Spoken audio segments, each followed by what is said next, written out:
Buonasera, bentornato Roberto Agirmo di Indipendenza Noi Veneto. Buonasera a tutti. È tutto qua, poi mi rendo conto che è difficile e le risorse, però è una rivoluzione questa, è una detonazione che noi dobbiamo fare se vogliamo un'Italia che sia omogenea, altrimenti dobbiamo dircelo che al di là dei proclami per cui noi saremo secessionisti eccetera, in realtà i veri secessionisti sono quelli che vogliono l'Italia centralizzata su Roma. Questa è la vera secessione. Scusa, ma chi c'è al governo in questo momento che sta approvando tutte quante una serie di leggi assistenzialistiche a pro del Sud, dal reddito di cittadinanza al condoni in tutto e per gli abusivismi? Cioè, ci siete voi che state approvando, voi, anzi faccio una precisazione, c'è la Lega ex Nord che sta approvando queste cose assieme ai 5 Stelle, quando in realtà la Lega, mi risulta, che abbia avuto i voti perché portava avanti una politica completamente differente, e questa politica nel DEF che c'è stato non si vede assolutamente,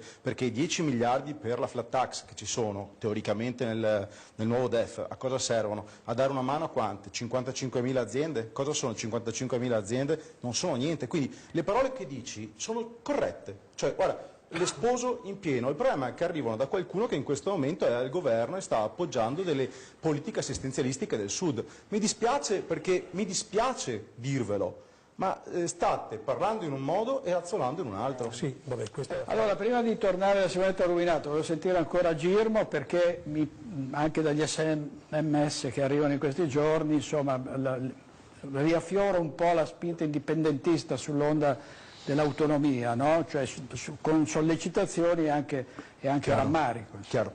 Allora, facciamo una premessa. Io ritengo di essere un indipendentista, ma assolutamente razionale. Penso che sbandierare la bandiera di indipendenza subito adesso sia improponibile, per quanto rimanga un idealista, e quindi l'indipendenza per me è il mio must.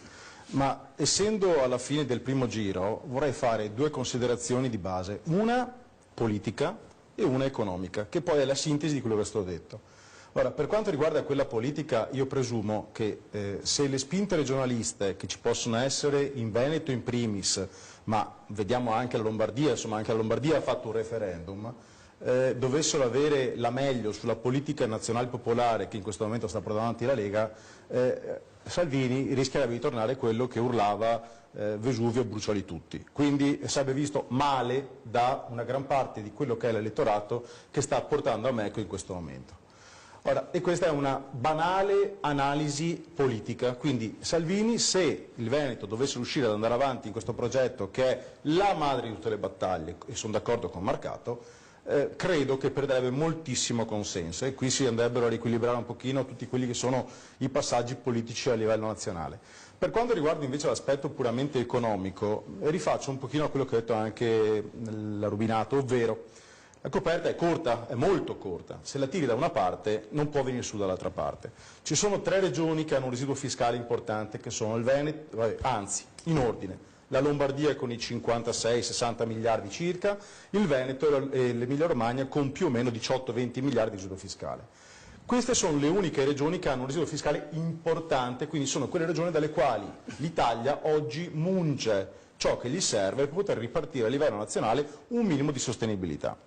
Nel momento in cui il Veneto dovesse arrivare ad avere autonomia, partiamo pure con i costi standard, o meglio con i costi storici, ma per arrivare poi ai costi standard, ovviamente questa coperta da qualche parte bisogna tirarla fuori, e le politiche che in questo momento sta portando avanti questo governo sono politiche che sono esattamente all'opposto, sono politiche assistenzialistiche che hanno necessità di trovare fondi da qualche parte. Questi fondi si possono trovare solo o tramite finanziamenti europei, quindi con soluzioni economiche che arrivano da BCE, o in alternativa mungendo le regioni che da sempre sono state munte. Quindi ritengo che l'autonomia, dove io da indipendentista ho sicuramente portato avanti perché è la madre di tutte le battaglie, perché ritengo comunque l'autonomia un passaggio prodromo a quella che è la mia speranza di un futuro Veneto indipendente, quindi ritengo che se questa autonomia dovesse mai arrivare, non può arrivare per meri problemi economici, perché nel momento in cui ci si dovesse ritrovare realmente a dare quello che questo libretto che ha prima mostrato a Zalin, che è stato spedito a tutte quante le case dei Veneti, dice che soldi per tutti, che è vero, con l'autonomia ciò che c'è scritto in quel libretto è esattamente vero. Il problema è che se fosse vero quello salta l'Italia.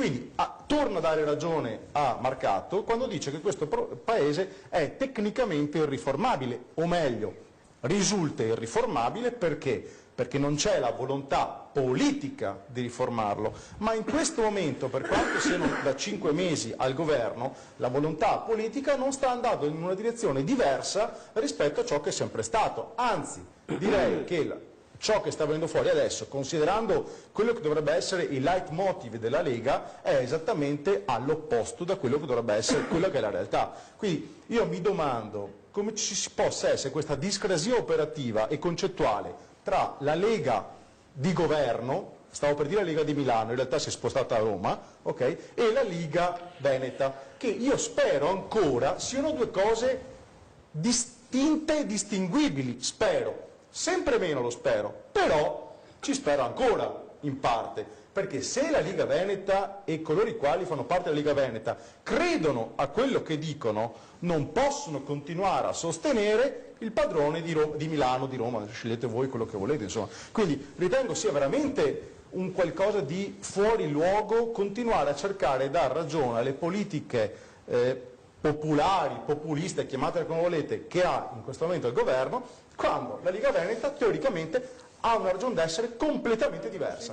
Abbiamo tentato di fare una maggioranza pur nella diversità, con un contratto di governo dove due parti diverse hanno messo in fila dei punti di raccordo. Ti lancio un assist. Dopodiché sai, a me il reddito di cittadinanza così come è fatto ti piace? No, perfetto. Però è un elemento di coalizione senza il quale tu non facevi governo. Un assist velocissimo. Lasciamo l'Italia così, per carità, un assist velocissimo. L'attuale governo ha detto sostanzialmente all'Europa: guarda, questa è la nostra manovra, dobbiamo farla per il bene degli italiani. Se Zaia, il nostro governatore, avesse voluto fare lo stesso tipo di metro, avrebbe detto: l'autonomia l'hanno chiesta i veneti, dobbiamo farla per il bene dei veneti, punto. Salvini la mette come punto non transabile. Infatti è così. Non mi sembra, sì, ma non mi sembra che i risultati si siano ottenuti.